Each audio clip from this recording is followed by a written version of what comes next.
Mon père a pointé mon mari du doigt et a dit devant tout le monde que ma sœur était amoureuse de lui. Le vieux chronomètre de ma mère claquait sur le comptoir de la cuisine comme le marteau d'un juge. Et ce bruit avait un effet sur mon système nerveux que je ne peux toujours pas expliquer sans avoir l'air dramatique.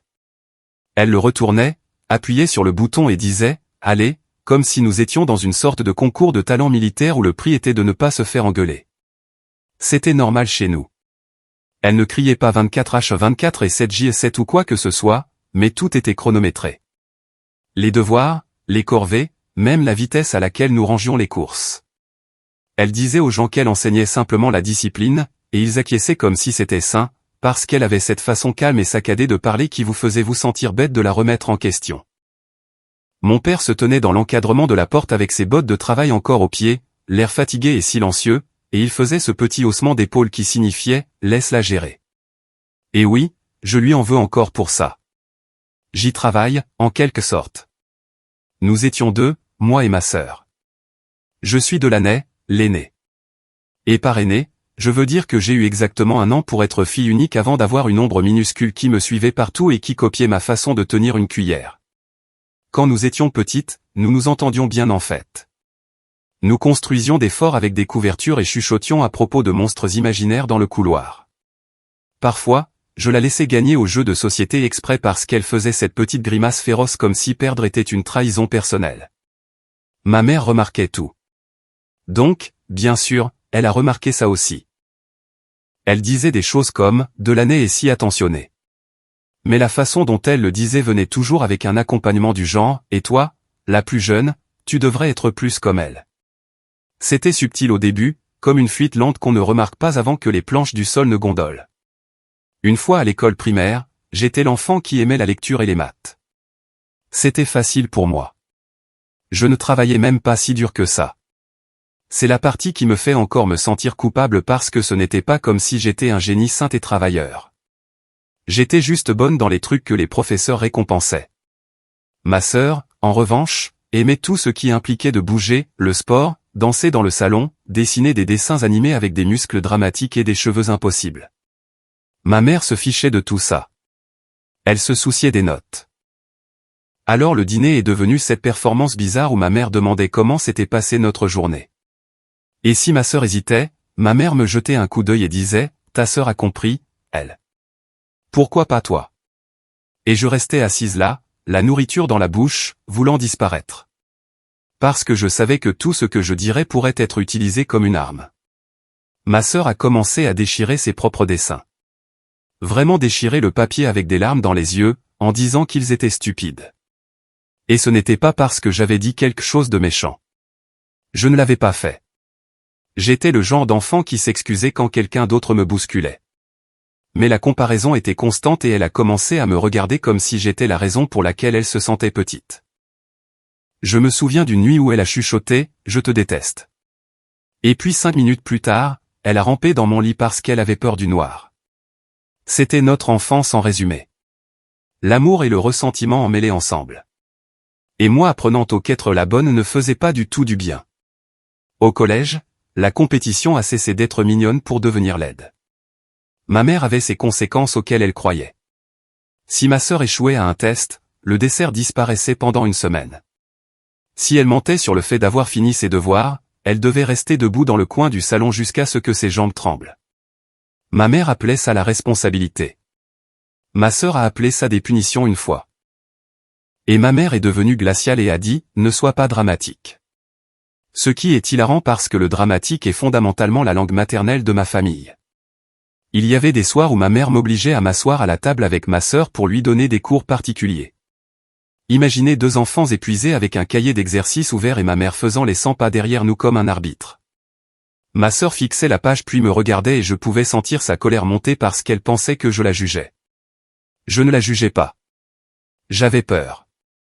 J'expliquais quelque chose, elle craquait, arrête de me parler comme si j'étais bête. Et ma mère claquait une porte de placard et disait, tu vois, Delaney comprend. Tu pourrais aussi si tu arrêtais d'agir comme un bébé. Et alors ma sœur pleurait et je me sentais comme la méchante même si je faisais littéralement ce qu'on m'avait dit de faire. J'ai commencé à faire ses devoirs. Je n'en suis pas fier. Je prenais sa feuille après qu'elle soit allée au lit, j'effaçais les réponses brouillonnes et je les remplissais proprement. Je la cachais sous mon oreiller pour que ma mère ne la trouve pas trop tôt.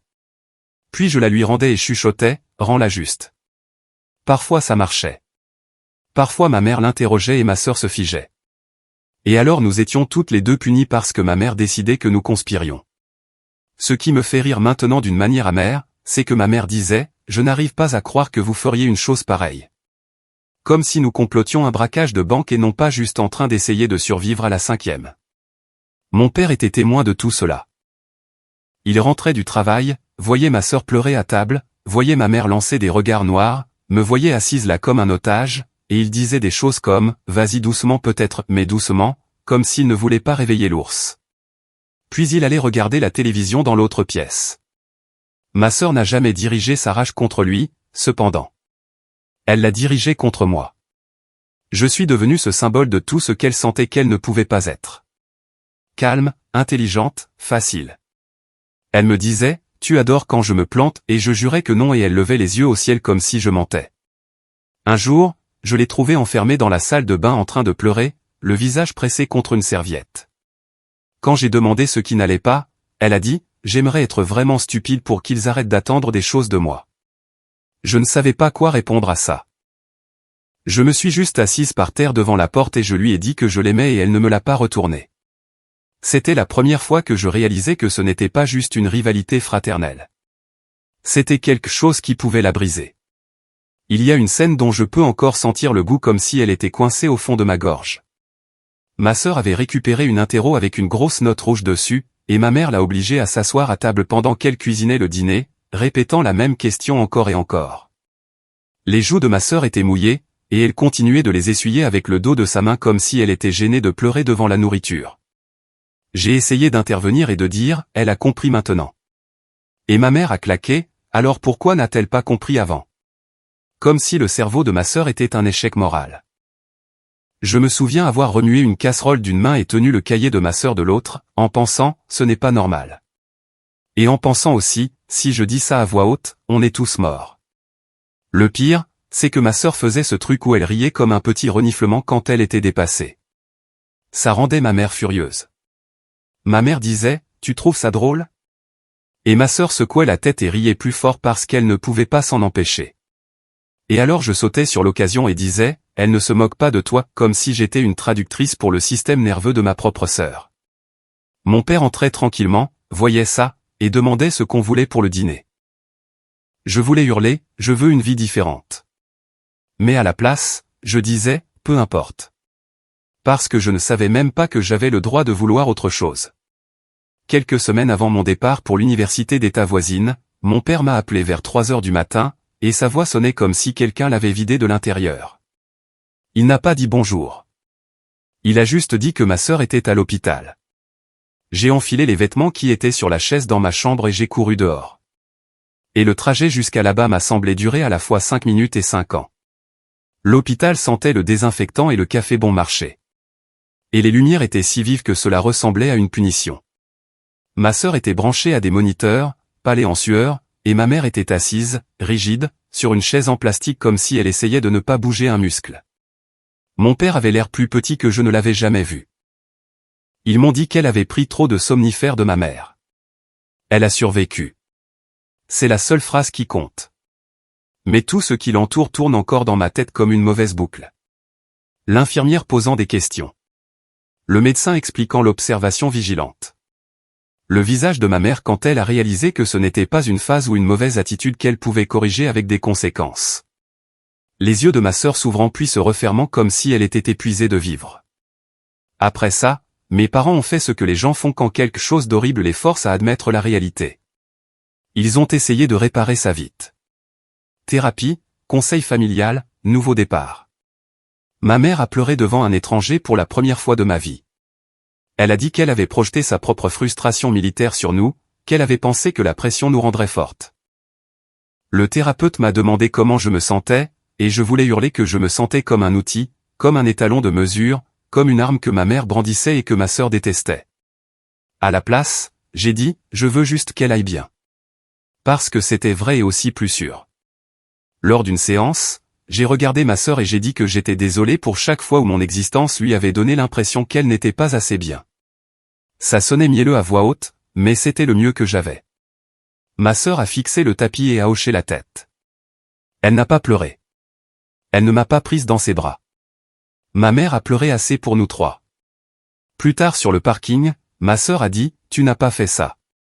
Puis elle est montée dans la voiture et a mis son casque comme si la conversation était terminée.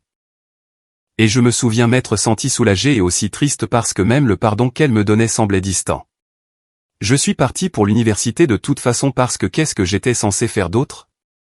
J'ai emménagé dans un minuscule appartement avec des colocataires qui laissaient la vaisselle dans l'évier et mettaient la musique trop fort. Et une partie de moi adorait ça parce que personne ne me chronométrait. Mais chaque fois que mon téléphone vibrait, j'avais peur que ce soit un autre appel de mon père disant que ma sœur était de retour à l'hôpital. Je m'asseyais en cours, je prenais des notes, et puis mon cerveau dérivait vers elle. Je me sentais coupable d'être libre. La culpabilité est devenue mon passe-temps. Super sain. Ma sœur m'a envoyé un texto quelques jours après mon emménagement dans mon logement universitaire. Elle a envoyé un selfie qui avait l'air normal, comme si elle essayait de prouver qu'elle allait bien. Et puis elle a écrit « Ne m'oublie pas ». Cette phrase m'a frappé plus fort que tout ce que le thérapeute avait dit. J'ai fixé mon téléphone et j'ai senti ma poitrine se serrer. Parce que comment promettre à quelqu'un qu'on ne l'oubliera pas quand on essaie aussi de vivre sa propre vie? J'ai répondu par texto que je l'aimais et que j'étais fier d'elle.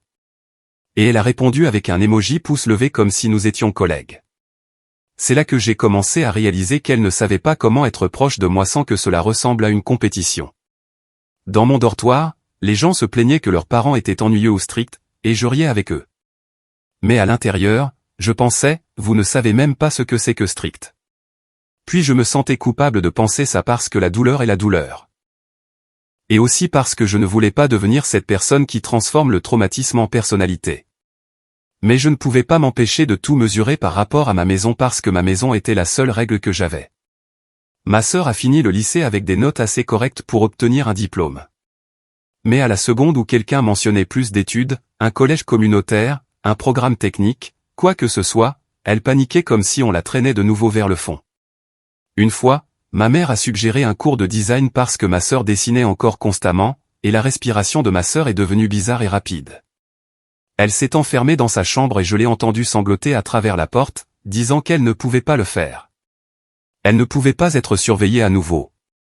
Elle ne pouvait pas être comparée à nouveau. Mes parents étaient terrifiés par une autre nuit d'hôpital, alors ils ont complètement reculé. C'est comme ça que le balancier a basculé. Ma sœur est passée de sous pression à manipuler comme du verre. Mes parents ont arrêté de lui demander de faire quoi que ce soit qui pourrait la déclencher. Elle a obtenu des emplois dans un café, puis un magasin de vêtements, puis un poste à l'accueil quelque part. Et à chaque fois, cela durait quelques mois avant qu'il y ait un drame, une dispute avec un manager, une crise de panique dans l'arrière-boutique, trop de jours d'arrêt maladie. Chaque fois qu'elle se faisait virer ou démissionnait, elle rentrait à la maison et pleurait en disant qu'elle était une ratée. Et mes parents se précipitaient pour la réconforter comme si elle avait encore 12 ans. Ils payaient ses factures.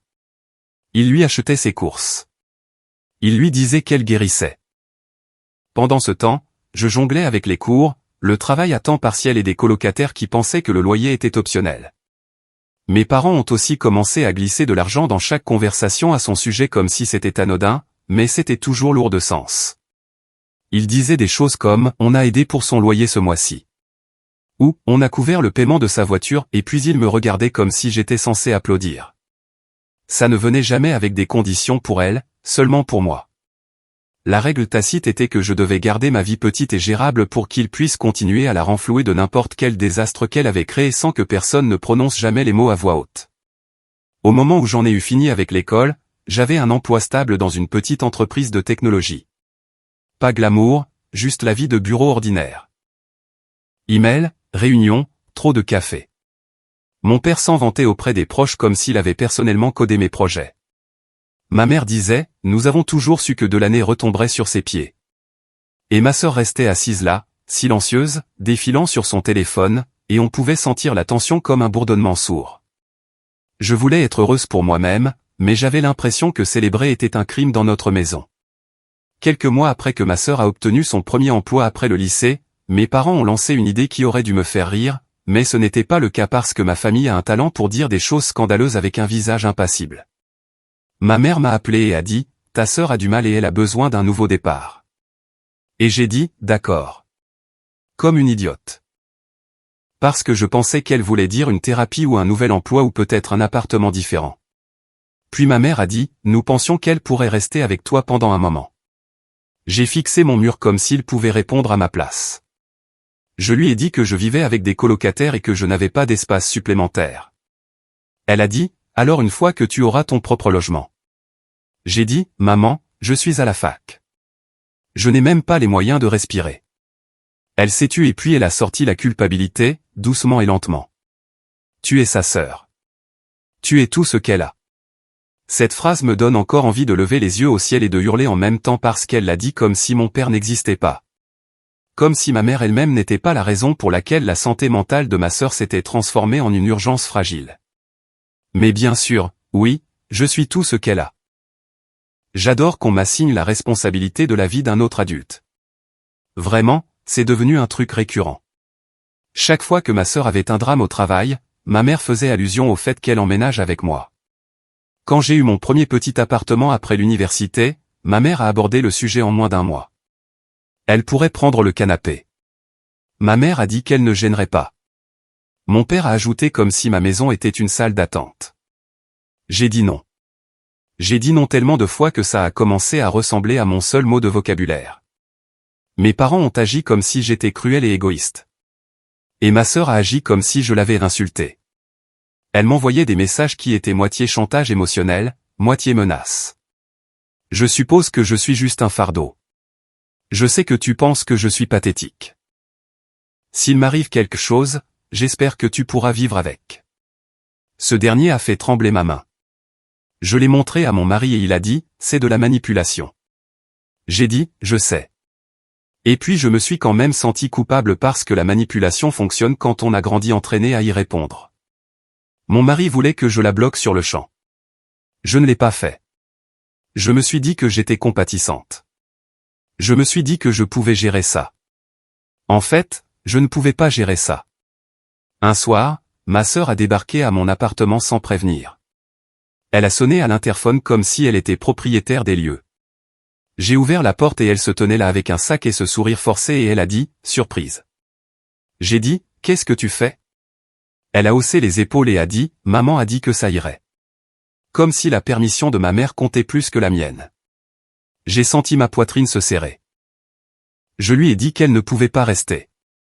Elle a dit, « Tu ne peux pas me faire ça. » Et a commencé à pleurer juste là dans le couloir. Les voisins passaient et nous regardaient comme si c'était un spectacle. Je me suis sentie gênée et furieuse. Et puis j'ai fait ce que je fais toujours quand je suis dépassée. J'ai craqué. J'ai dit, « Tu n'as pas le droit de débarquer et de faire de moi la méchante parce que tu ne sais pas respecter les limites. » Elle m'a fixé comme si je l'avais giflée. Puis elle s'est retournée et est sortie en sanglotant bruyamment pour que tout le monde puisse entendre. Mon téléphone a explosé d'appels de ma mère et de mon père. Ma mère a dit, « Comment as-tu pu ?» Mon père a dit, « Elle a besoin de toi. » Et je me souviens m'être assise sur mon canapé après avoir fixé mes mains en pensant si c'est ce qui arrive quand je dis non, qu'est-ce qui arrive quand je dis oui. C'était la nuit où j'ai réalisé que mes parents avaient construit un système où les besoins de ma sœur étaient infinis et mon rôle était de les absorber. J'ai commencé à casser ce système morceau par morceau et c'était désordonné et bruyant et honnêtement assez terrifiant. J'ai rencontré mon futur mari lors d'une conférence de travail. Il était indépendant, faisait des trucs de sécurité informatique, et il avait cette confiance détendue qui faisait que les gens se penchaient vers lui quand il parlait. Il n'était pas tapa accent grave-l'œil ou arrogant, juste bien dans sa peau. J'aimais ça. Ça me donnait l'impression que je pourrais peut-être devenir ce genre de personne, moi aussi. Quand je l'ai emmené rencontrer ma famille, ma sœur est soudainement devenue cette version d'elle-même que je reconnaissais à peine. Elle était trop gentille, riait trop fort, lui posait 1 million de questions sur ses loisirs, touchait son bras comme si elle était juste amicale. Ma mère regardait ça comme si c'était adorable. Mon père faisait des blagues sur la façon dont les gens extravertis vont bien ensemble et faisait des clins d'œil à personne en particulier. Je souriais si fort que j'en avais mal à la mâchoire. Plus tard, en faisant la vaisselle, ma mère m'a raconté cette histoire drôle à propos d'une erreur que mon père avait faite il y a des années avec une voisine et comment ils avaient dépassé ça avec le pardon. Elle l'a dit comme si elle plantait un drapeau. Jean, tu vois, nous sommes le genre de personnes qui pardonnent. Je me souviens du savon sur mes mains, de l'assiette glissante, de la façon dont mon estomac s'est noué. Je n'ai même pas posé de questions. Je l'ai juste classé parce que quelque chose en moi savait déjà que ça reviendrait. C'est le truc avec les secrets de famille. Ils attendent dans les coins le bon moment pour surgir et gâcher votre journée. Il y a eu cette période où mes parents ont commencé à m'appeler non pas pour prendre des nouvelles mais pour me mettre à jour sur les sentiments de ma sœur comme si j'étais sa gestionnaire émotionnelle. Elle passe une semaine difficile. Ma mère disait, elle a l'impression que tu t'en fiches. Pendant ce temps, je payais mon loyer, faisais des heures supplémentaires et essayais de construire une vie. Et je raccrochais le téléphone et je restais assise dans ma voiture pendant 1 minute, agrippant le volant comme si c'était la seule chose qui m'empêchait de m'envoler. Je m'en souciais. Je m'en souciais tellement que ça me rendait malade. Mais je ressentais aussi du ressentiment d'être enrôlé pour régler des problèmes que je n'avais pas créés. Ce mélange d'amour et de ressentiment est honnêtement l'émotion la plus épuisante sur Terre. Le jour de mon mariage était censé être simple, pas un conte de fées, juste une salle louée sympa, de la nourriture, une playlist, des gens que nous aimions. J'étais nerveuse de cette façon normale où vos mains tremblent pendant que vous essayez de fermer une robe. Juste avant la cérémonie, mon père a pris mon fiancé à part dans le couloir. Je ne l'ai su que plus tard. Sur le moment, j'étais occupé à essayer de ne pas faire couler mon mascara en pleurant et à faire semblant que les commentaires de ma mère sur le fait de se tenir droite ne m'atteignaient pas. Pendant notre lune de miel, rien de chic, juste quelques jours dans une petite location près de l'eau, mon mari m'a dit ce que mon père avait dit. Mon père avait demandé s'il était vraiment sûr, s'il ne se précipitait pas, s'il comprenait la responsabilité de se marier dans notre famille. Il a dit que le ton de mon père était poli, mais le timing ressemblait à du sabotage, comme si mon père voulait semer le doute juste avant les vœux. J'ai ri au début parce que ça semblait tellement absurde. Puis je suis devenue furieuse. J'ai pleuré sur le bord du lit et j'ai dit, pourquoi ferait-il ça? Mon mari a haussé les épaules et a dit, on aurait dit qu'il se demandait si tu étais le bon choix. Cette phrase m'a frappé comme une gifle parce que j'avais ressenti ça toute ma vie, mais l'entendre à voix haute l'a rendu réel. Après notre retour, ma sœur a eu un dîner d'anniversaire chez mes parents. Ma mère a insisté pour que mon mari prenne un tas de photos avec ma sœur. Juste une, elle n'arrêtait pas de dire comme si elle suppliait pour un rein. Elle ne demande jamais rien, ce qui, soit dit en passant, est un mensonge. Elle demandait tout. Elle le faisait juste d'une manière qui faisait sentir à mes parents qu'ils étaient des héros. Mon mari a dit non calmement et le visage de ma mère s'est tendu. Mon père a plaisanté, allez, c'est inoffensif. Ma sœur a fait cette petite moue comme si elle était la blessée. J'ai craqué. J'ai dit, c'est mon mari, pas un accessoire de fête. Ma mère a halté comme si je l'avais giflé. Mon père a marmonné quelque chose sur le fait que j'étais trop sensible. Mon mari m'a pris la main et a dit que nous partions. Le trajet de retour en voiture a été silencieux de cette façon épaisse et colérique. Puis j'ai commencé à râler, et une fois que j'ai commencé, je ne pouvais plus m'arrêter. J'ai énuméré chaque commentaire bizarre, chaque moment forcé, chaque fois que ma sœur rôdait trop près. Mon mari a écouté et a dit, ce n'est pas dans ta tête. Et cela aurait dû me faire sentir validé. Mais cela m'a surtout rendu malade parce que si ce n'était pas dans ma tête, alors c'était réel. Et si c'était réel, alors mes parents étaient soit aveugles, soit complices. Spoiler, c'était complice. Nous avons commencé à garder des preuves, des captures d'écran de messages, des notes dans mon téléphone avec des dates et des détails. Je détestais devoir faire ça parce que ça semblait paranoïaque, mais ça semblait aussi être le seul moyen de me protéger de l'inévitable discours « tu exagères ». Je me suis dit que nous éviterions simplement les réunions de famille pendant un moment jusqu'à ce que les choses se calment. Je n'avais pas réalisé que les choses dans ma famille ne se calmaient pas. Elles explosaient ou mijotaient pour toujours. Au début, je me disais que ma sœur était juste maladroite. Comme si peut-être elle surcompensait parce qu'elle ne savait pas comment faire la conversation avec une nouvelle personne. Puis elle a commencé à trouver des raisons de m'envoyer des textos pour poser des questions qui étaient en réalité des questions pour lui. Quel genre de musique aime-t-il? Préfère-t-il la nourriture épicée? Est-ce qu'il aime la randonnée? C'était comme si elle essayait de l'assembler dans sa tête pièce par pièce. Quand je répondais vaguement, elle disait, tu es si secrète. Et riait. Et je riais en retour parce que je ne voulais pas être la sœur paranoïaque. Je voulais être normale. Je voulais être le genre de femme qui n'a pas à garder son mariage de sa propre famille. Spoiler, je n'ai pas eu ça. Après mon mariage, la pression a changé à nouveau parce que maintenant ma famille n'essayait pas seulement de me ramener dans les anciennes dynamiques. Ils essayaient d'y entraîner mon mari aussi. Ma mère l'appelait directement parfois, ce qui semblait déjà faux. Et elle prenait cette voix mielleuse comme si elle était amicale. Elle lui demandait d'aider ma sœur à configurer son ordinateur ou de réparer quelque chose sur son téléphone ou d'expliquer comment postuler à des emplois en ligne. Il disait poliment qu'il était occupé. Et puis ma mère m'appelait et disait qu'il avait l'air agacé. « Es-tu sûr qu'il est bon pour toi ?» Comme si elle auditionnait pour le rôle de saboteur en chef. Mon père avait son propre style.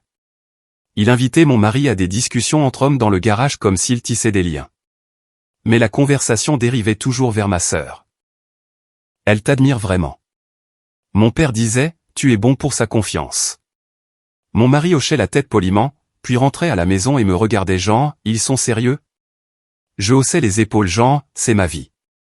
Désolé. Et puis je me sentais en colère contre moi-même d'avoir haussé les épaules parce que hausser les épaules était ma façon de survivre. Mais c'était aussi la façon dont les choses continuaient d'arriver. Il y a eu un dîner de fête où ma sœur portait une robe presque identique à la mienne de l'année précédente. Même couleur, même coupe, tout pareil. Ça peut sembler mesquin de le remarquer, mais ce n'était pas juste la robe. C'était la façon dont elle s'asseyait à côté de mon mari, pas moi. C'était la façon dont ma mère n'arrêtait pas de dire jumelle et de rire. C'était la façon dont mon père prenait des photos et disait parfait, comme s'il aimait le visuel de mon mari à côté d'elle. J'ai souri à travers tout ça parce que j'étais encore dans mon air à ne faire pas de scène et puis je suis rentré à la maison et j'ai pleuré sous la douche parce que j'avais l'impression de perdre la tête. Après ça, mon mari a commencé à insister pour partir plus tôt chaque fois que nous rendions visite. Il disait qu'il avait un appel client ou que nous avions des courses à faire et ma mère boudait comme une enfant et disait « Mais vous venez d'arriver ». Ma sœur le regardait comme s'il était une porte qu'elle voulait garder ouverte. Dans la voiture, mon mari restait silencieux pendant quelques minutes. Puis il disait, ils essaient de me rendre responsable de son bonheur. Et je disais, oui. Et puis nous restions assis avec ça pendant un moment parce que c'est une chose bizarre à admettre à voix haute. Vos parents traitent essentiellement votre mariage comme une ressource commune. C'est là que j'ai commencé à avoir ces petits fantasmes laids. Pas des fantasmes comme vouloir blesser quelqu'un, mais des fantasmes comme vouloir hurler sur mes parents dans un restaurant et les voir tressaillir. Comme vouloir publier chaque message bizarre que ma sœur envoyait et laisser les gens la juger. Comme vouloir jeter le chronomètre de ma mère dans la rue et regarder une voiture l'écraser. J'avais honte de ces pensées, mais elles étaient aussi un signe que je devenais enfin en colère au lieu d'être juste triste. La colère est inconfortable, mais elle est aussi protectrice. C'est la partie de vous qui dit, ce n'est pas correct. Même quand tout le monde autour de vous vous supplie de l'accepter. Et puis, parce que ma famille adore le timing, mon travail est devenu stressant juste au moment où tout cela s'intensifiait. Nous avons eu des licenciements. Les gens étaient tendus. Mon patron a commencé à me donner plus de travail parce que j'étais fiable. Je rentrais à la maison épuisé et ensuite j'avais des appels manqués de ma mère et ensuite je fixais mon téléphone comme si c'était une grenade. Certains soirs, je m'en prenais à mon mari parce qu'il mâchait trop fort. Certains soirs, je buvais trop de vin et je partais en vrille. Je n'en suis pas fier, mais je ne prétends pas non plus avoir été une personne calme et éclairée. J'étais une femme essayant de maintenir une vie ensemble pendant que ma famille essayait de la démanteler avec des sourires sur le visage. La fête d'anniversaire n'était pas la première humiliation publique. C'était juste celle qui a finalement brisé ma patience. Après notre départ, ma mère a essayé une nouvelle tactique, prétendre qu'elle était malade. Elle a envoyé un texto à mon mari, pas à moi, disant qu'elle avait eu une douleur à la poitrine à cause du stress et qu'elle espérait qu'il pourrait me faire entendre raison. Quand il n'a pas répondu, elle m'a envoyé un texto et a dit, « S'il m'arrive quelque chose, j'espère que tu pourras vivre avec toi-même. » Cette phrase encore, même forme, bouche différente. Je l'ai fixée et je me suis senti comme si j'avais 13 ans, coincé dans ma chambre, à qui l'on dit que mes sentiments sont dangereux. J'ai répondu cette fois-là. J'ai écrit ce long message où j'ai essayé d'être calme et clair et adulte. J'ai dit que je les aime, mais que je n'allais pas tolérer le manque de respect et que je n'allais pas accepter que ma sœur traite mon mari comme un objet de soutien émotionnel. J'ai dit que s'il voulait une relation avec moi, il devait arrêter de faire des blagues et commencer à reconnaître la réalité. Ma mère a répondu par une ligne, « Tu es si sensible ». J'ai jeté mon téléphone sur le canapé comme s'il m'avait personnellement insulté. C'était un peu le cas. Quelques jours plus tard, mon père s'est présenté à mon travail, pas à l'intérieur, mais sur le parking, appuyé contre sa voiture comme s'il m'attendait après l'école. Je suis sorti, je l'ai vu, et mon estomac s'est noué. Il a dit qu'il voulait parler. J'ai dit, ici? Il a dit, maintenant? Il avait l'air fatigué, mais aussi têtu. Il m'a dit que je déchirais la famille. Je lui ai dit que la famille était déchirée depuis des années. Il l'avait juste scotché avec le déni. Il a dit que ma sœur était fragile. J'ai dit que c'était une adulte. Il a dit, tu ne comprends pas. Et c'est là que j'ai ri à cause de l'audace. J'ai dit, j'ai compris toute ma vie. C'est toi qui ne veux pas voir. Il a essayé de sortir la nuit de l'hôpital comme une arme. Il a dit, tu veux ça encore? Et ma gorge s'est serrée parce que bien sûr cette peur vivait toujours en moi. Je le détestais de l'utiliser. J'ai dit, arrête d'utiliser sa santé mentale comme une arme pour me contrôler. Il a tressailli comme si la vérité piquait. Puis il a fait quelque chose qui m'a surprise. Il a admis doucement qu'il avait toujours eu peur de ma mère. Il l'a dit comme si c'était une excuse, comme si je ne pouvais pas l'arrêter parce que j'avais peur. Je l'ai fixé et j'ai ressenti cette vague de dégoût et de tristesse parce que, d'accord, je comprends la peur, mais tu as quand même des responsabilités quand tu es parent. Tu n'as toujours pas le droit de disparaître pendant que tes enfants se noient. Il est parti sans excuse. Il a juste dit, pense à ce que tu fais. Et est parti en voiture. Je suis resté là dans mes vêtements de travail avec mon sac à lunch à la main, me sentant humilié et furieux et bizarrement vide. Je suis retourné à l'intérieur et j'ai essayé d'agir normalement en réunion pendant que mon cerveau repassait ces mots. Ce soir-là, je me suis emporté contre mon mari pour quelque chose de stupide, puis j'ai pleuré et me suis excusé, puis je me suis encore emporté. Mon mari a tenu mon visage et a dit, « Ta famille ne changera pas à moins que tu ne les obliges. » J'ai dit, « Je sais. » Et puis j'ai détesté à quel point c'était vrai. La fois suivante où la lettre de ma sœur est arrivée, je ne l'ai même pas lue. Je l'ai déchirée en deux et je l'ai jetée. Et puis j'ai éclaté en sanglots comme si je venais d'assassiner quelque chose. Mon mari m'a tiré dans ses bras et a dit, « Tu as le droit d'en avoir fini. » Cette phrase a résonné comme une permission qu'on ne m'avait jamais donnée. En avoir fini, ne pas négocier, ne pas prouver, ne pas expliquer, juste fini. Je ne croyais pas encore totalement que je pouvais le faire, mais je le voulais. Au cours de l'année suivante, nous avons décliné les invitations comme si c'était notre activité secondaire. Dîner d'anniversaire, déjeuner du dimanche aléatoire, truc de vacances. Nous donnions des excuses, date limite de travail, fatigue, peut-être la prochaine fois. Et ma mère répondait avec ces textos qui me donnaient envie de jeter mon téléphone dans un lac. Mon père appelait et disait, « Tu manques à ta mère. » Comme si j'étais celle qui causait du tort. Pendant ce temps, ma sœur ne me contactait jamais directement. Elle postait juste des trucs tristes et vagues en ligne et laissait mes parents faire le travail émotionnel de me faire sentir comme un monstre. Et oui, j'ai vérifié. Je ne suis pas fier, mais je l'ai fait. Nous surveillons tous le désordre que nous essayons d'éviter. Nous avons construit notre vie quand même. Nous avons acheté une maison modeste dans un quartier calme. Pas un manoir, pas un fantasme, juste un endroit avec une petite cour et assez d'espace pour que je n'ai pas l'impression de vivre sur mon propre stress. J'ai été promu au travail. Mon mari a eu plus de clients. Nous faisions le truc d'adulte ennuyeux où on paie les factures et on se dispute à propos des courses et on se sent fier quand on se souvient de changer le filtre à air. Et pendant un petit moment, c'était paisible. Vraiment paisible. J'ai commencé à croire que je pourrais avoir une relation normale avec mes parents si nous gardions les choses contrôlées et limitées.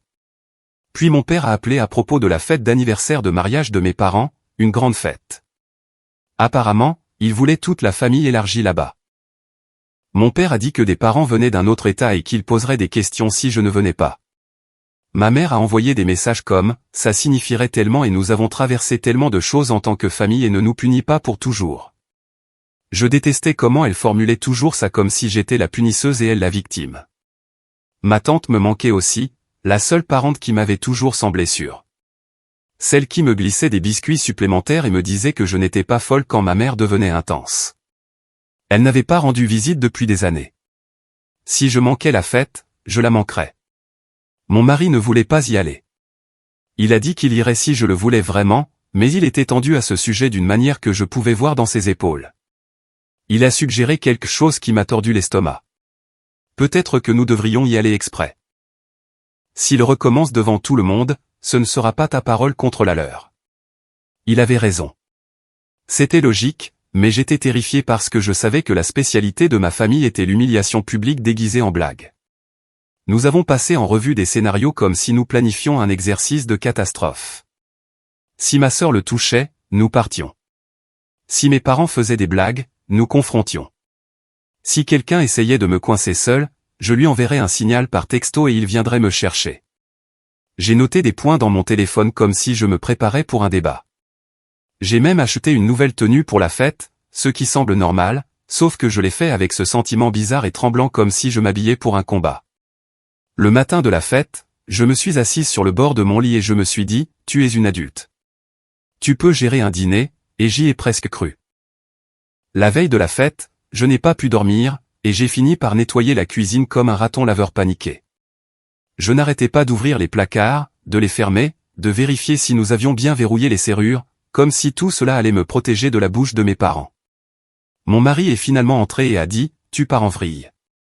J'ai craqué, je ne pars pas en vrille. Et j'ai immédiatement commencé à pleurer parce qu'apparemment j'aime donner raison aux gens. Il m'a entouré de ses bras et a dit, on entre, on reste calme, on ne les laisse pas écrire l'histoire pour nous.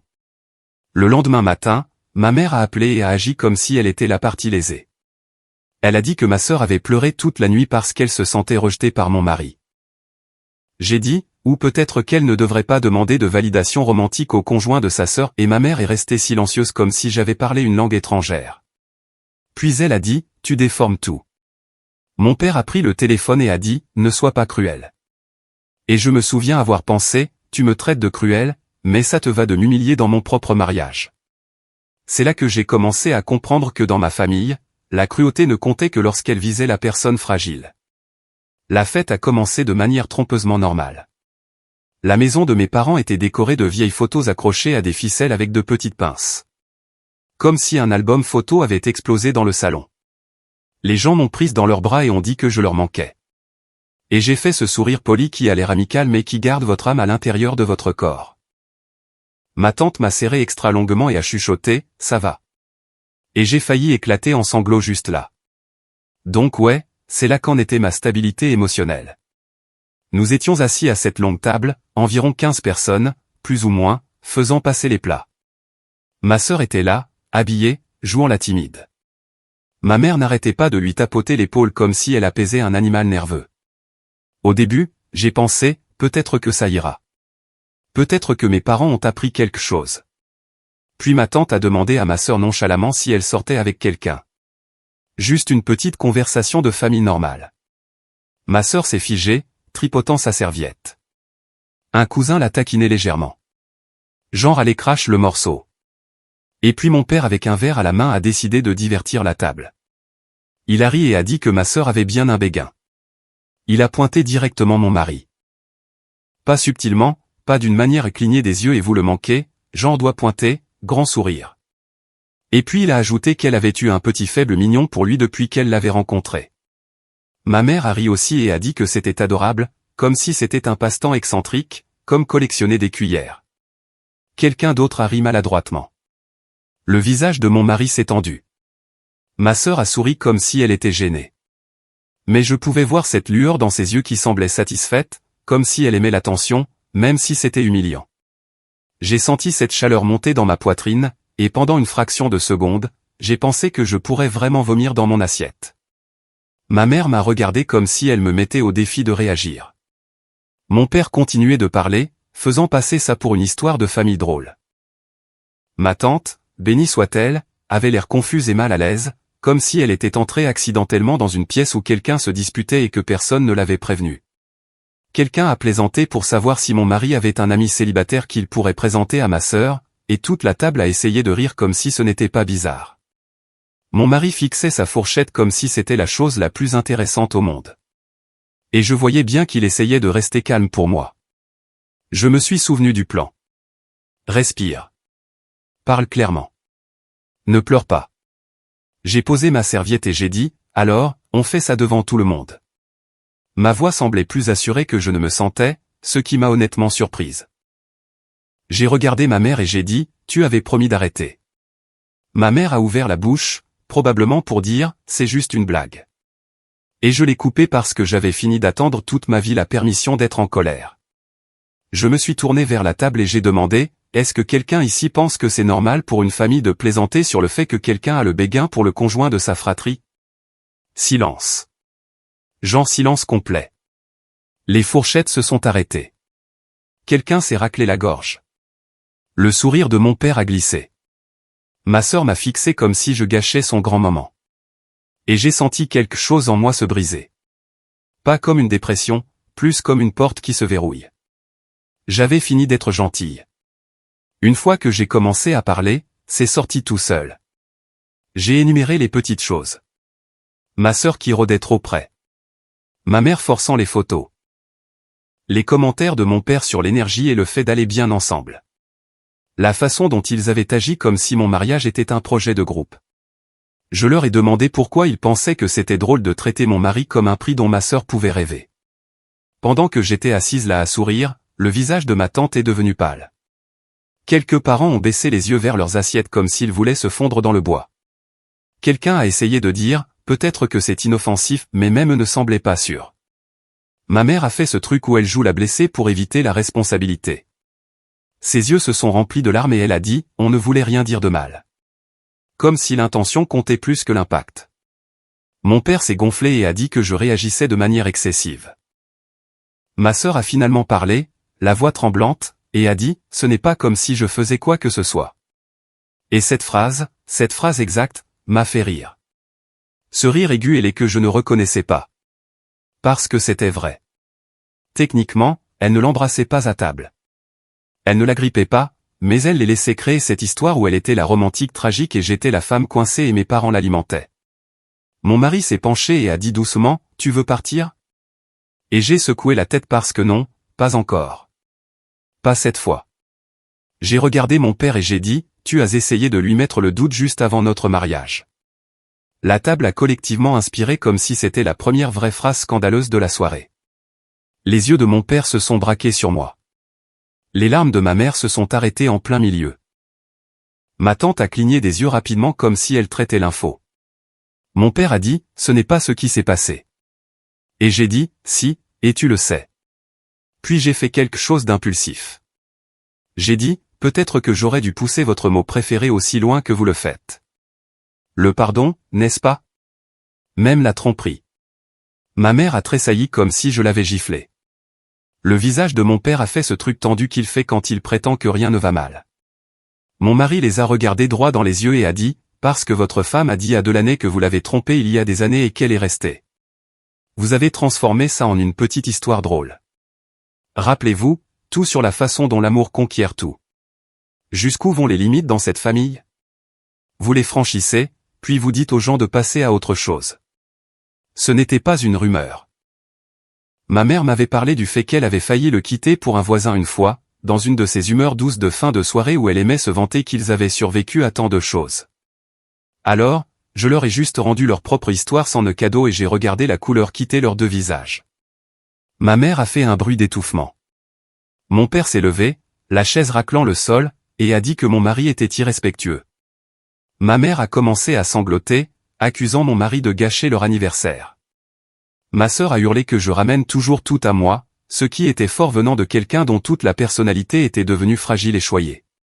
Le conjoint de quelqu'un a essayé de calmer les choses. Un autre parent a commencé à rassembler sacs à main et manteaux comme s'ils évacuaient une tempête. La pièce était un chaos. Et à travers tout ça, je me sentais bizarrement calme. Pas heureuse, pas satisfaite, juste calme, comme si la pire chose était enfin arrivée. Et maintenant je n'avais plus à la redouter. Nous nous sommes levés. Mon mari a mis sa main dans le bas de mon dos et nous avons marché vers la porte pendant que mes parents hurlaient et que ma sœur pleurait dramatiquement et que ma tante appelait mon nom comme si elle voulait m'arrêter mais ne savait pas comment. À la porte, je me suis retourné et j'ai dit, ne me contactez pas tant que vous n'êtes pas prêt à admettre ce que vous avez fait. Ma mère a gémi comme si j'avais annoncé un décès. Mon père m'a traité d'ingrate.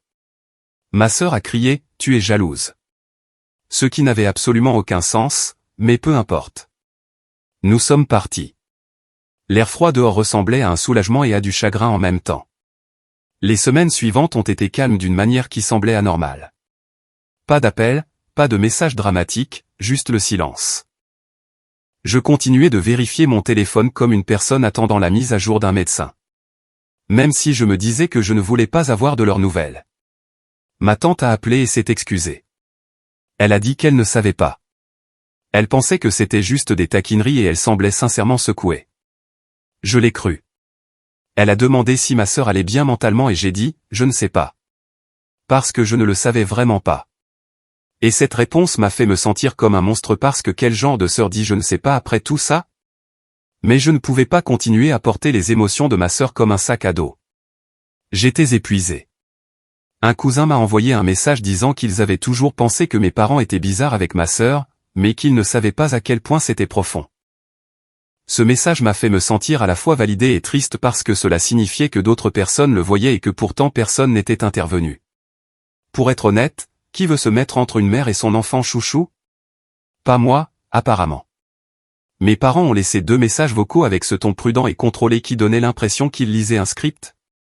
Ma mère a dit qu'elle voulait parler quand les émotions se seraient calmées.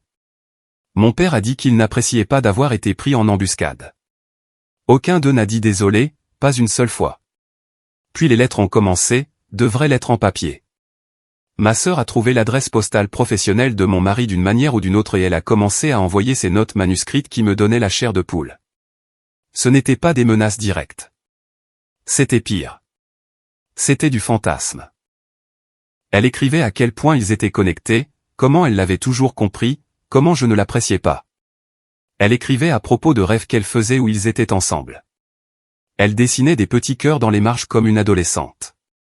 Mon mari m'a montré la première avec cette expression stupéfaite, comme s'il tenait quelque chose de radioactif. Je l'ai lu et ma main a tremblé. Je voulais rire parce que c'était tellement ridicule. Et je voulais pleurer parce que c'était tellement violent. Mon mari a commencé à tout documenter. Photos, dates, un dossier, romance. À peu près à ce moment-là, j'ai découvert que j'étais enceinte. J'ai fait un test dans notre salle de bain pendant que mon mari était à l'épicerie. Et quand la ligne est apparue, je me suis assise par terre et je l'ai fixée comme si c'était une farce. J'ai ressenti de la joie et de la terreur et le petit chagrin aigu que ma relation avec mes parents s'effondrait juste au moment où j'allais devenir parent. Quand je l'ai dit à mon mari, il m'a serré dans ses bras et a ri et pleuré en même temps. Et puis nous sommes tous les deux devenus silencieux parce que nous savions ce que la nouvelle signifiait. Ma famille finirait par le découvrir. C'était le genre de personne qui observait depuis l'ombre. Nous avons partagé la nouvelle de la grossesse avec des amis de notre cercle. Quelques photos, une légende, rien de fou. Je n'ai même pas pensé que mes parents le verraient parce que je les avais bloqués. Mais la famille élargie existe et les gens adorent les ragots. Quelques jours plus tard, un mardi après-midi quelconque, mon mari est rentré tôt et son visage n'allait pas. Il a dit, ta sœur était sur le porche. Il a dit qu'elle était assise là comme si elle était chez elle, comme si elle attendait qu'il vienne parler. Il est remonté dans sa voiture et est parti et elle a couru après la voiture en criant son nom. Entendre ça a fait tomber mon estomac si fort que j'ai cru que j'allais m'évanouir. Hormones de grossesse plus peur est une combinaison vraiment laide. Au fait, même avant cet incident du Porsche, ma sœur faisait ses petites performances chaque fois que nous la voyions. Elle apportait à mon mari un verre qu'il n'avait pas demandé. Elle riait de ses blagues un peu trop fort. Elle parlait du fait que personne ne la comprenait tout en le regardant droit dans les yeux comme s'il était son public. Ma mère regardait ça avec cette expression satisfaite qui me donnait l'impression de regarder quelqu'un poser un piège au ralenti. Mon père ramenait les conversations à la solitude de ma sœur. Et honnêtement, pendant une seconde, ça marchait presque parce que la pitié est ma faiblesse. Puis je me souvenais des lettres, du harcèlement, de la façon dont mon mariage avait été traité comme une ressource partagée, et la pitié durcissait en autre chose. Nous avons finalement appelé la police après des semaines de lettres s'empilant sur notre comptoir et cette nuit où elle faisait les 100 pas sur notre porche comme si elle avait encore une clé de nos vies. Ce n'était pas un moment de film dramatique. Pas de cris ni personne contre elle. Juste deux personnes épuisées assises sur leur propre canapé disant à un officier qu'une parente n'arrêtait pas de se montrer et de nous faire peur. Il a écouté, a pris des notes, a demandé depuis combien de temps cela durait et a fait ce petit hochement de tête lent que les gens font quand ils réalisent que vous n'avez pas appelé tout de suite. Il a dit, beaucoup de gens dans votre situation attendent trop longtemps parce qu'ils ne veulent pas être cruels envers la famille, et j'ai senti mon visage brûler parce que c'était exactement ce qui m'avait fait taire. Il a expliqué comment fonctionnait une ordonnance restrictive, ce que nous devrions documenter, et il nous a dit de garder chaque lettre et SMS à partir de ce moment-là. Cela semblait bizarrement validant et humiliant en même temps, comme remplir un rapport sur ma propre enfance. Nous avons rencontré un avocat, rien de chic, juste une personne dans un bureau qui nous a dit ce que nous pouvions faire de manière réaliste. Nous avons demandé une ordonnance restrictive. Mes mains tremblaient tout le temps que nous remplissions les formulaires parce que même si c'était nécessaire, cela semblait aussi franchir une ligne qu'on ne peut pas refranchir. C'est ta sœur. Ce sont tes parents. C'est ton enfance. Et maintenant tu l'écris dans un langage juridique comme si c'était un dossier. Je détestais ça. Je voulais aussi dormir pour la première fois depuis des mois. Mes parents se sont présentés à l'audience agissant comme des saints en deuil. Ma mère pleurait doucement. Mon père avait l'air sévère et offensé. Ma sœur avait l'air fragile et victimisée. Portant cette expression comme si elle avait été lésée par le monde. Le juge a posé des questions. Nous avons présenté les lettres. Mon mari a expliqué l'incident du Porsche. J'ai parlé du schéma au fil des années. Et je pouvais entendre ma voix trembler et je me détestais pour ça parce que je ne voulais pas paraître faible, mais j'avais aussi peur. J'étais enceinte. Je me sentais vulnérable d'une manière à laquelle je n'étais pas habitué. L'ordonnance restrictive a été accordée. On a dit à ma sœur de ne pas nous contacter, de ne pas s'approcher de notre maison, de ne pas aller sur le lieu de travail de mon mari, rien. Mes parents ont payé la caution quand ma sœur a été arrêtée pour violation de propriété plus tard cette semaine-là parce qu'apparemment elle ne pouvait pas s'en empêcher. Elle a violé l'ordonnance presque immédiatement. Un voisin l'a vue rôder près de notre allée et l'a signalé. L'officier qui s'est présenté a reconnu son nom du rapport précédent et a eu l'air agacé. Je me suis senti petite et puis je me suis senti en colère contre moi-même de les laisser encore m'atteindre. Jean, pourquoi je reviens toujours à la culpabilité par défaut? J'ai besoin d'un nouveau trait de personnalité. Parce que la vérité était que ma sœur avait le choix. Mes parents avaient le choix. Ils ont choisi ça. Ils ont choisi l'obsession plutôt que les limites, le confort plutôt que la responsabilité. Quand ma sœur a été emmenée la deuxième fois, ma mère m'a appelé et a laissé ce message vocal qui donnait l'impression qu'elle s'étouffait. Elle a dit que je détruisais la famille. Elle a dit que ma sœur était malade et que je devrais avoir plus de compassion. Elle a dit que je les punissais pour un malentendu. Je l'ai écoutée assise dans ma voiture sur un parking et j'ai ri, vraiment ri, parce que toute ma vie la douleur de ma sœur avait été traitée comme une urgence et ma douleur avait été traitée comme un défaut de personnalité. À l'audience suivante, parce que oui, il y en a eu une autre, ma sœur a pleuré dramatiquement et a dit qu'elle voulait juste parler. Elle a dit que j'avais toujours été la préférée et qu'elle avait toujours été ignorée. Ce qui est une réécriture tellement folle de l'histoire. J'ai failli perdre la tête. Le juge se fichait de son discours. Il se souciait du fait qu'elle avait violé une ordonnance. Il lui a donné une courte peine de prison et une thérapie obligatoire. Pas pour toujours, pas une punition de film. Juste assez pour qu'il soit clair que « mais je suis triste » n'excuse pas le harcèlement. En sortant de ce tribunal, mon mari m'a serré la main et m'a demandé si j'allais bien. J'ai dit « je ne sais pas ». Et puis j'ai commencé à pleurer dans le couloir comme une personne qui était finalement à court d'adrénaline. Un inconnu m'a tendu des mouchoirs. C'est à quel point tout ça a été discret et humiliant. Pas cinématique, juste un gâchis humain. Pendant que tout cela se passait, le mariage de mes parents a commencé à se fissurer d'une manière qui semblait à la fois inévitable et bizarrement triste. Ma mère blâmait mon père de l'avoir trahi des années auparavant et disait que s'il n'avait pas fait ça, la famille n'aurait pas ce schéma de manque de respect. Mon père blâmait ma mère d'avoir été trop douce avec ma sœur après l'incident de l'hôpital. Ils se disputaient à propos de l'argent, des factures de thérapie, de la caution, de l'humiliation des proches qui découvraient tout. Ce n'était pas comme si je ressentais de la joie à ce sujet, mais je ne pouvais pas non plus prétendre que je ne l'avais pas vu venir. Ils ont construit une famille autour du déni, et le déni coûte cher. Finalement, la facture arrive. Ma mère a demandé le divorce juste comme ça. Un jour, ma tante a appelé et a dit, tes parents se séparent. Genre, elle annonçait la météo.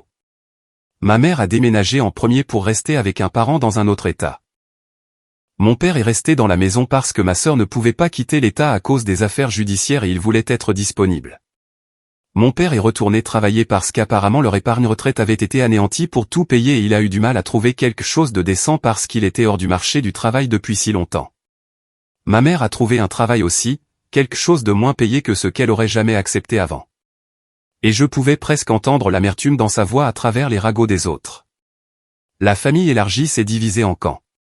Certains parents pensaient que j'étais cruel d'avoir impliqué le tribunal. Certains pensaient que mes parents le méritaient pour la façon dont ils avaient encouragé ma sœur. J'ai reçu des messages de gens que je connaissais à peine me disant de pardonner et de garder la famille unie. Et je voulais répondre, d'accord, tu les prends alors. Mais je ne l'ai pas fait. Je les ai ignorés. J'avais un bébé qui grandissait en moi et une vie à protéger. De plus, les nausées de grossesse ne laissent pas de place au débat sur Internet. Quand notre fille est née, tout est devenu plus calme dans ma tête pendant un moment. Pas parce que les problèmes disparaissent quand on a un bébé. Ce n'est pas le cas. Ils viennent juste avec moins de sommeil. Mais parce que la tenir dans mes bras, c'était comme entrer dans une ère différente, elle était chaude et minuscule et réelle. Et je l'ai regardée et j'ai pensé, je ne fais pas ce cycle. Je ne vais pas lui faire sentir que l'amour a un prix. Je ne vais pas mesurer sa valeur avec un chronomètre. Mon père a essayé de nous contacter une fois. Il a envoyé un message qui disait « Félicitations. J'espère qu'elle est en bonne santé. » C'était tout. Pas d'excuses, pas de responsabilité, juste une phrase neutre comme si nous étions des voisins qui avaient eu un léger désaccord sur les poubelles. Je n'ai pas répondu. Ma mère n'a pas contacté du tout. Ma sœur, d'après ce que j'ai entendu par ma tante, était en thérapie et travaillait sur elle-même, ce qui pouvait vouloir dire n'importe quoi. Elle était aussi furieuse contre moi, apparemment, et disait aux gens que j'avais volé sa vie. Comme si mon mari était un objet qu'elle avait commandé et que j'avais reçu par erreur. Parfois tard le soir, quand le bébé dormait enfin et que la maison était calme, je ressentais cette vieille douleur dans ma poitrine. Pas parce que mes parents tels qu'ils étaient me manquaient, mais parce que l'idée que j'aurais pu avoir des parents normaux me manquait. Je faisais défiler de vieilles photos sur mon téléphone, anniversaire, vacances, mon mariage, essayant de repérer le moment où les choses avaient mal tourné. Et la partie ennuyeuse, c'est que ce n'était pas un seul moment. C'était 1000 petits choix, 1000 petites comparaisons, 1000 fois où mon père a choisi le silence, et ma mère a choisi le contrôle et ma sœur a choisi le ressentiment. Maintenant, quand une voiture ralentit dans notre rue, mon corps se tend encore. Quand la sonnette retentit inopinément, je tressaille encore. Je déteste ça. Je déteste que ma famille ait laissé cette empreinte sur moi. Mais je ressens aussi autre chose en dessous. Cette petite force obstinée que je ne savais pas que j'avais parce que j'ai fait la chose que personne ne fait dans les histoires de famille. Je l'ai rendue officielle. J'ai tracé une ligne. J'ai choisi ma propre maison plutôt que le confort de mes parents. Et je ne prétendrai pas que ça fait du bien tout le temps. Certains jours, ça semble solitaire. Certains jours, ça ressemble à un soulagement. La plupart des jours, ça ressemble aux deux. Mais quand je regarde ma fille, je sais une chose pour sûre. Si quelqu'un essaie un jour de la faire se sentir petite comme ma sœur s'est sentie petite, je brûlerai toute la table avant de laisser faire. Métaphoriquement, calmez-vous. Après la naissance de notre fille, j'ai eu l'impression que mon corps appartenait à quelqu'un d'autre pendant un moment. Les hormones, le manque de sommeil, tout le miracle désordonné. Je la berçais à 3 heures du matin, fixant la lumière tamisée du couloir, et je me souvenais soudainement du chronomètre de ma mère et je ressentais cette rage irrationnelle, comme si le son pouvait encore m'atteindre à travers les années et les murs. Mon mari se réveillait et me trouvait en train de pleurer silencieusement, et il disait « Qu'est-ce qui s'est passé ?» Et je chuchotais « Rien. » Parce qu'expliquer ma famille me donnait l'impression de traîner de la boue sur des draps propres. Ma mère a essayé de réintégrer ma vie à travers le bébé. Elle a envoyé un colis chez nous avec des vêtements minuscules et une carte qui disait « Pour ma petite fille ». Pas d'excuses, pas de reconnaissance, juste un cadeau comme si nous étions dans une situation de grands-parents normale. J'ai tenu la boîte et j'ai senti mes mains trembler. Une partie de moi voulait lui envoyer un texto et dire « Merci ». Parce que les bonnes manières sont ma malédiction. Une autre partie de moi voulait le renvoyer avec un mot qui disait tu n'as pas accès à mon enfant tout en me manquant de respect. J'ai fini par donner les vêtements à un refuge local. Et puis j'ai pleuré dans la voiture parce que j'avais l'impression d'avoir jeté un morceau de ma propre enfance. Même sentiment que toujours, comme si j'avais fait quelque chose d'impardonnable juste en existant. Ma tante a rendu visite une fois tranquillement sans drame. Elle a tenu le bébé et a souri et a dit qu'elle était désolée de la façon dont les choses avaient tourné. Elle ne m'a pas poussé à pardonner. Elle ne m'a pas dit d'être la plus mature. Elle a juste écouté. Cela signifiait plus que n'importe quel grand discours. Elle m'a dit que certains parents avaient coupé les ponts avec mes parents, non pas parce qu'ils étaient soudainement devenus des guerriers moraux, mais parce qu'ils ne voulaient pas du chaos près d'eux. La réputation de mes parents dans leur communauté avait pris un coup, et soudain ils apprenaient ce que ça fait d'être jugé. Ce n'était pas une justice poétique. C'était juste des conséquences. Mon père a réessayé des mois plus tard de rencontrer le bébé. Il a laissé un message vocal disant qu'il serait en ville et qu'il voulait passer. Je n'ai pas répondu. Il s'est présenté quand même parce que les limites sont apparemment des suggestions pour lui. Il se tenait sur le porche et a frappé. Mon mari m'a regardé, attendant. J'ai senti mon pouls dans ma gorge. J'ai tenu ma fille contre ma poitrine et j'ai fixé la porte comme si c'était un mur entre deux mondes. Mon mari l'a ouverte juste assez pour parler. Pas assez pour le laisser entrer. Mon père a dit que je lui manquais. Mon mari a dit, Delaney ne veut pas te voir. Mon père a dit, je suis son père. Mon mari a dit, alors agis comme tel. Et mon père est resté là à cligner des yeux comme s'il ne pouvait pas calculer. Il est parti finalement. Quelques semaines après cette visite sur le porche, la thérapeute de ma sœur a apparemment suggéré qu'elle écrive une lettre de responsabilité. C'est comme ça que ma tante l'a appelée, comme si c'était un projet mignon. Ma tante a demandé si je voulais la lire. J'ai dit non, pas parce que je m'en fichais, mais parce que je savais comment ma famille fonctionne. Une excuse vague et soudain ils agissent comme si tout le passé était effacé. Je ne faisais pas ça. J'ai dit à ma tante que j'espérais que ma sœur irait mieux, vraiment, mais je ne rouvrais pas la porte juste parce que quelqu'un lui avait dit les bons mots de thérapie. Ma tante l'a respecté. Mes parents, d'après ce que j'ai entendu, ne l'ont pas fait. Ils ont commencé à dire aux gens que je gardais rancune, comme si les limites étaient un défaut de caractère. Je les ai laissés parler. Laissez-les faire de moi la méchante. Au moins cette fois, je ne vivais pas dans leur maison sous leur chronomètre à essayer de gagner le droit de respirer. Après cet appel, je me suis assise par terre en tremblant. Et j'ai réalisé quelque chose de bizarre. Je n'avais pas peur de lui. J'avais peur de la facilité avec laquelle je glisserais de nouveau dans la version de moi qui essaie de tout arranger. C'est de ça que je me protégeais. Pas seulement du chaos de ma famille, mais de mon propre conditionnement. J'ai encore des moments où j'imagine une version différente de cette histoire. Une où ma mère s'est excusée sincèrement. Une où mon père a eu du cran. Une où ma sœur a obtenu de l'aide sans faire de moi son ennemi.